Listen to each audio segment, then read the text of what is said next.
to new clause 5A. This is the Darian Fenton's typescript amendment to insert new clause 5A. The question, yes, you're taking a call, Darian Fenton. Thank you very much. Thank you. I'm speaking to my proposed amendment to new clause 5A, which deals with the issue about when a society under the Employment Relations Act is entitled to be registered as a union.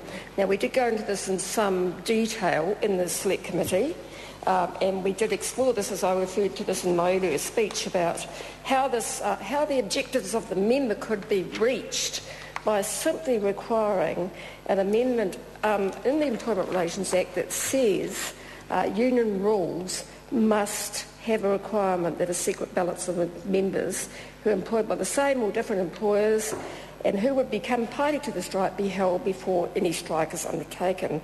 Mr. Chair, this is a very, very simple approach to it. What it does is that, it meets, as I said, the objectives of the member in his speeches and the things he said in the introduction to the bill and things he said in the Select Committee about requiring that unions hold a secret ballot. It does meet that objectives, but what the House may not understand is that under the existing Employment Relations Act, unions do have to be registered. They are incorporated societies. But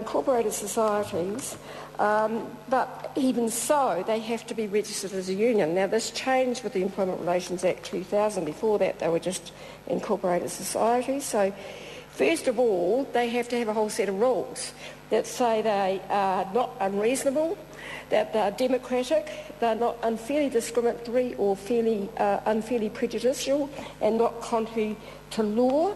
And an important part there is that the society is independent of and is constituted and operates at arm's length from an employer.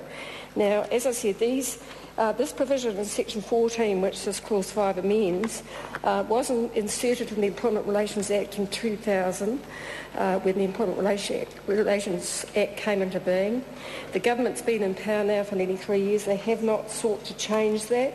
We've had a lot of lectures tonight about democracy and freedom of association.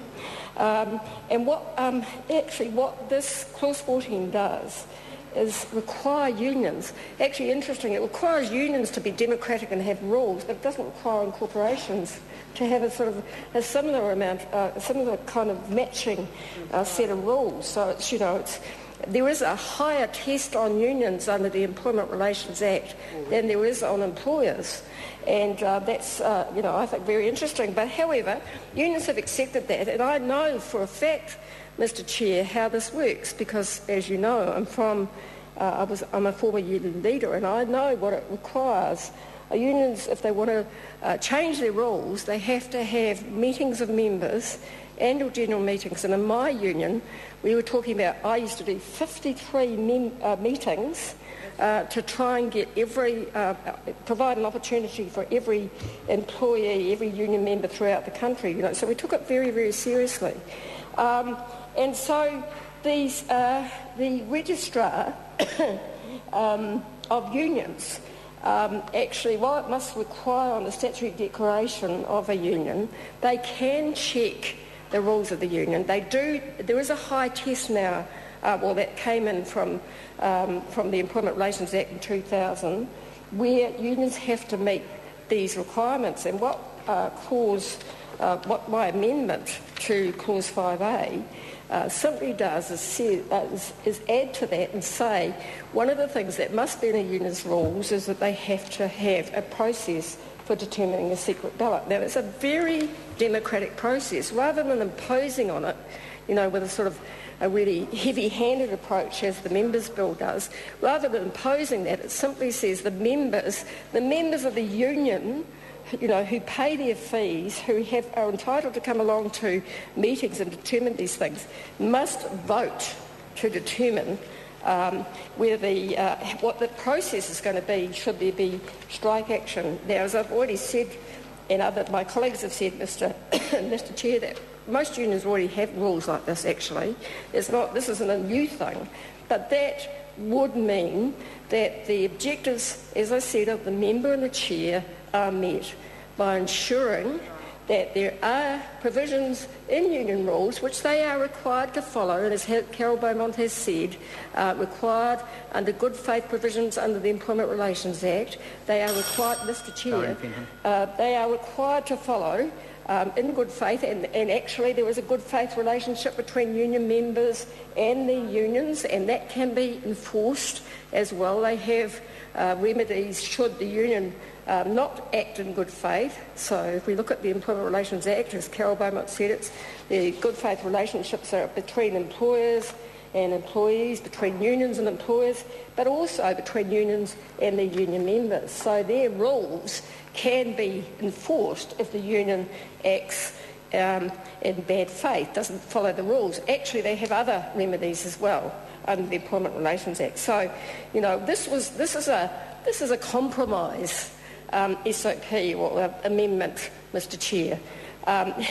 And Toi Henry might think that he might get some votes in Te Atatu on this bill, holding up that nasty little blue leaflet that he's got there. But actually, I don't think this is going to win many votes for him. Look, Mr Chair, this is a very reasonable and fair amendment. And I'm very disappointed. I mean, we put this up at Select Committee. I was very disappointed that the member didn't accept this, because I genuinely tried to reach out to the member and find what it was he was trying to fix, what the mischief was he was trying to fix. I genuinely tried to help him find a solution to what he thought was a problem. I know I'm very, very nice, but, I accepted, look, the member's been around a long time, and I accepted it in good faith. I believe, well, he's rejected it, because this was put up to the Select Committee, and he rejected it. He voted it down. Actually, the National Party members voted this down. It was put up as a compromise. We did seek advice from the officials. This is a very easy way of fixing this. I mean, it's not easy for unions, because they will still have to go through a process of changing their rules. They will still have to go to members and vote on this. But it stops all the other bureaucratic and compliance nonsense that this bill imposes, not only on unions but also on employers, because employers are now going to be checking up on this. There's a cost there. It's a silly thing. So, I mean, this is an easy way out of the dilemma, and I think that the Labour Party is being extremely reasonable with this proposed amendment. I'm not sure how unions feel about it. I have talked to them a little bit about it, but, because I've taken a punt, and also I know unions are going to have to do some work, and it will cost them money, because they'll have to have meetings and change the rules and that sort of thing. But it is a fair way out of the mischief that the member is seeking to solve. Unions' rules under my amendment will have to have a provision that have a proposal or have a process for how a secret ballot will be conducted if there is to be a strike of members. And as I said, for lots of unions it won't be a problem, because they already have that in their rules. They already have processes. But this is a very, very simple way out of a problem. It gets past the sort of, the hammer to crack a tiny little nut approach that the members' bill takes. And it achieves the purpose of the bill. It ensures... Sorry to interrupt the honourable member. The time has come for me to report progress.